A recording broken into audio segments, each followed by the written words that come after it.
क्या कुछ हुआ है बीते सत्र में अंतर्राष्ट्रीय बाजार में और इस तरह की सुस्ती क्यों छाई हुई है?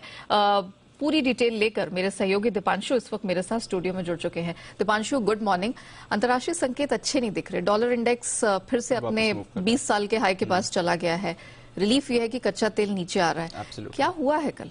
पावेल साहब ने फिर से इन्फ्लेशन पर कमेंट्री दी है और उसका थोड़ा इम्पैक्ट बाजार में आते हुए दिखा है। कुछ नया नहीं बोला है, बट एक बार फिर से जो इन्फ्लेशन पर उनका कमिटमेंट है कि यही हमारा सबसे बड़ा फोकस है, उसकी वजह से आपने देखा है बाजार में रिसेशन को लेकर भी बिल्कुल एक्सक्यूज नहीं ले रहे हैं। वो कह रहे हैं कि इस समय इन्फ्लेशन पर ही हमें कंट्रोल लाना है। मैं थोड़ी और भी उनकी कमेंट्री के बारे में बताता हूँ। एक बार उससे पहले थोड़ा जो इस समय का एक्शन है वो देख लेते हैं। जैसे आपने बताया, सुस्ती का माहौल है। SGX निफ्टी भी आपको 50 अंक नीचे ट्रेड करते हुए दिख रहा है। एशिया के बाजार में गिरावट है। जापान आधे % से नीचे गिरा हुआ है।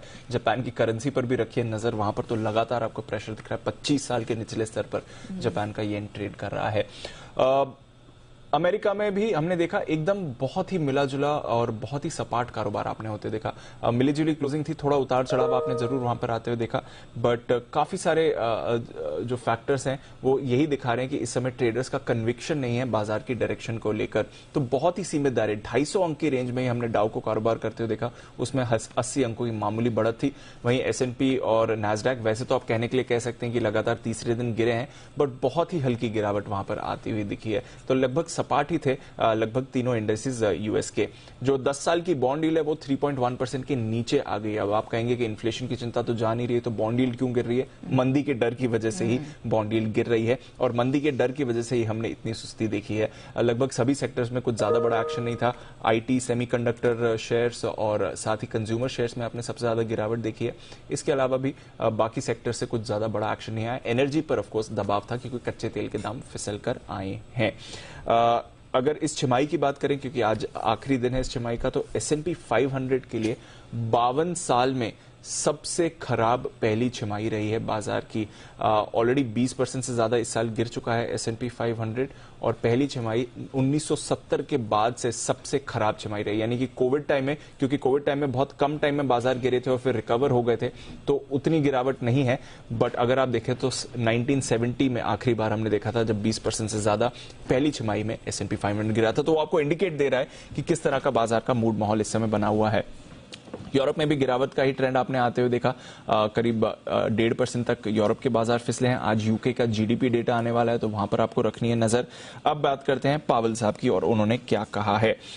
ECB का सम्मेलन चल रहा है और वहां पर पावेल साहब का बयान आया है। वो कह रहे हैं कि इन्फ्लेशन इस समय ग्रोथ के लिए सबसे बड़ा खतरा है। यानी कि हमारा एक्शन उतना बड़ा खतरा नहीं है जितना इन्फ्लेशन ग्रोथ पर खतरा ला सकता है। इसलिए इस समय हम सिर्फ और सिर्फ इन्फ्लेशन पर फोकस कर रहे हैं। हम चाहेंगे कि हमारे इन्फ्लेशन को काबू करने के एक्शन की वजह से ग्रोथ पर असर ना पड़े, बट हम गारंटी नहीं दे सकते हैं कि ग्रोथ पर असर नहीं पड़ेगा। यानी कि वो मान रहे हैं कि जिस तरह से फेड अब इन्फ्लेशन पर अपना अटैक कर रहा है, ग्रोथ पर असर पड़ सकता है और उसका डर है। आइडियली वो चाहते हैं कि एक आर्थिक स्थिरता आए, एक दामों की स्थिरता, एक प्राइस स्टेबिलिटी लाने की उन्होंने बात करी है, बट उसके लिए एफर्ट्स में टाइम लगेगा, और फिलहाल जो इन्फ्लेशन पर एक्शन है उसका ग्रोथ पर असर पड़ सकता है। तो ये उन्होंने माना है। इसकी वजह से आप देख रहे हैं थोड़ी चिंता बढ़ी है। कुछ और फेड के प्रेसिडेंट्स ने भी अपने बयान दिए जहां पर उन्होंने कहा है कि 0.5% की बढ़ोतरी अगली बैठक में ऑलमोस्ट सर्टन इस समय तो एटलीस्ट दिख ही रही है। ECB की प्रेसिडेंट जो है क्रिस्टीन लगार्ड, उन्होंने कहा है कि जो इजी मनी एरा था वो खत्म हो गया। हालांकि अब सबको मालूम ही है, but again global central banks Fed की तरफ से डेफिनेटली इन्फ्लेशन इस समय प्रायोरिटी है, इवन अगर वो ग्रोथ पर असर ला सकती है। कमोडिटीज पर फोकस करते हैं। 3 दिन के बाद आपने देखा फाइनली कच्चे तेल में आपने थोड़ी सुस्ती आती हुई देखी। $3 ऊपर से फिसला है। आज ओपेक की बैठक है, देखते हैं प्रोडक्शन आउटपुट को लेकर अगर कुछ वहां पर डेवलपमेंट होता है कि नहीं। हालांकि अब संभावना उसकी थोड़ी कम दिख रही है। थोड़ा मांग की चिंता को लेकर भी हमने देखा है दाम थोड़े फिसले हैं, बट अगेन कुछ ज्यादा बड़ी मूव वहां पर नहीं है। $3 ऊपर से जरूर फिसले हैं। आज ओपेक क्या कहता है, ये एक इंपॉर्टेंट फैक्टर आपके लिए रहने वाला है। डॉलर इंडेक्स 2 हफ्ते की ऊंचाई पर है, तो उसकी वजह से भी बाकी कमोडिटीज में आपको थोड़ा प्रेशर दिख रहा है। सोना 2 हफ्ते के निचले स्तर पर है। कल बेस मेटल्स में हमने थोड़ी गिरावट देखी, हालांकि निकल पर रखिए नजर, क्योंकि यहां पर जो इन्वेंट्री है वो हिस्टोरिक लोज पर है। एग्री कमोडिटीज में भी ऊपर से थोड़ी आपने गिरावट देखी। तो ओवरऑल सुस्त बाजार है, थोड़ी मंदी की चिंता है, और जो फेड का एक्शन है, सेंट्रल बैंक का एक्शन है, वहां पर तो सबका फोकस बना ही हुआ है।